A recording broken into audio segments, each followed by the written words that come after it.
Hey, what's up? Serpentine here, taking a look at the roguelite bullet hell game, Leap of Fate, the first game developed by Clever Plays. Leap of Fate has you participating in the trials of fate to become the most powerful mage alive, or if you fail, doomed to become a permanent part of the trials themselves. Each level of the trials is randomly generated via a deck of cards with varying difficulties from 1 skull to 3, and varying loot drops, so you will have to weigh up the risk and reward for each level. The levels themselves are fairly small and compacted, with obstacles making your maneuverability extremely important, along with extremely fast-paced gameplay.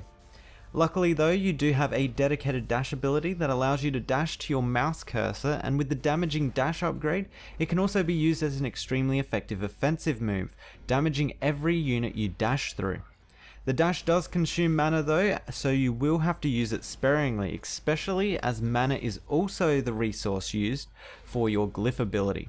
Speaking of which, your glyph ability begins as a default projectile that deals a bunch more damage than your basic attacks, but you can change out this glyph for others that can be found randomly in loot drops or special loot levels, as well as being obtainable through the glyph skill tree.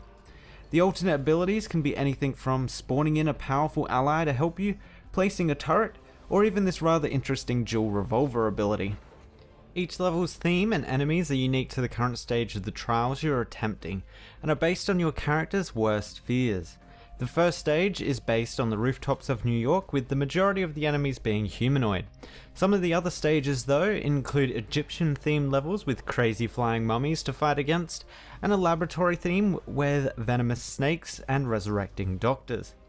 Later on in the harder difficulties, you will also come across bosses to defeat that have a significantly larger health pool and unique attacks to become accustomed to. As well as the boss fights, there is the introduction of level modifiers, for example this ice modified level that makes it difficult to move around, or the one shot one kill modifier that applies both to the enemies and to you. Death in Leap of Fate will have all your progress through the trials and abilities gained lost.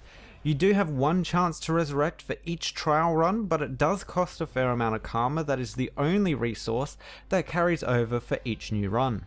There is some progress that is permanent though for each character via completing certain achievements within the game that will unlock abilities permanently, as you can see here.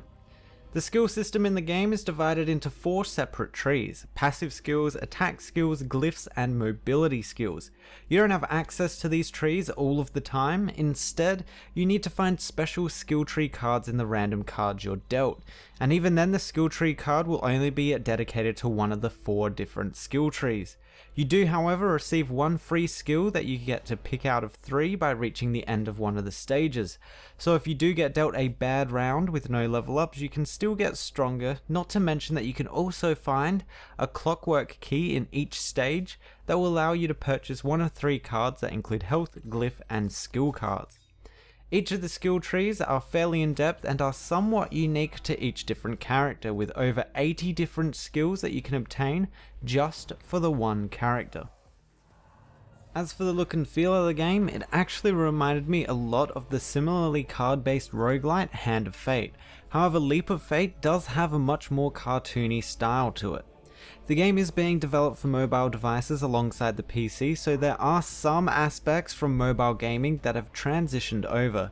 For instance, the game plays at a 4:9 resolution with black bars on the side, while also having some UI elements crossing over, like this prompt to leave the level. All that aside though, the game has been ported really well and plays great on mouse and keyboard. Other features of the game include 4 characters that will be available to play on release, with Aeon the Shadow Mage, Big Mo the Technomancer, Mukai the Spirit Channeler, and finally Rasimov the Rogue Occultist. Currently, in the early access version, Aeon the Shadow Mage and Big Mo the Technomancer are the only characters available to play. Each character will have their own backstory and a set of 3 alternate endings to the game depending on your playstyle. These story sections are played out via these comic book style cutscenes that can be viewed once unlocked at the character screen, and are averagely voice acted but do have an intriguing storyline.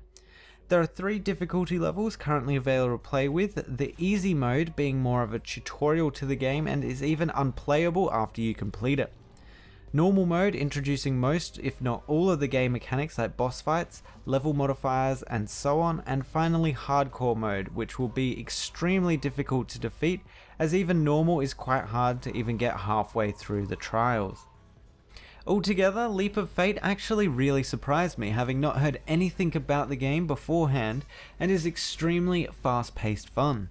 Accompanied by the roguelite deaths, the game can really invest you into a run and be devastating when you do finally die, losing all those upgrades and progress. The art style is bright and colourful, which is a nice change from so many dark and dreary games of late. If you like fast-paced bullet hell type games with punishing death mechanics, rewarding successes, random encounters, and a great amount of replayability, then Leap of Fate is definitely a game to check out, especially once the other 3 characters are released. Anyway, that's been my player preview for Leap of Fate. The game is currently available to purchase on Steam's Early Access for $16 or your regional equivalent. If you want to find out more about the game, check out the links below. Thanks for watching, and I'll see you guys next time.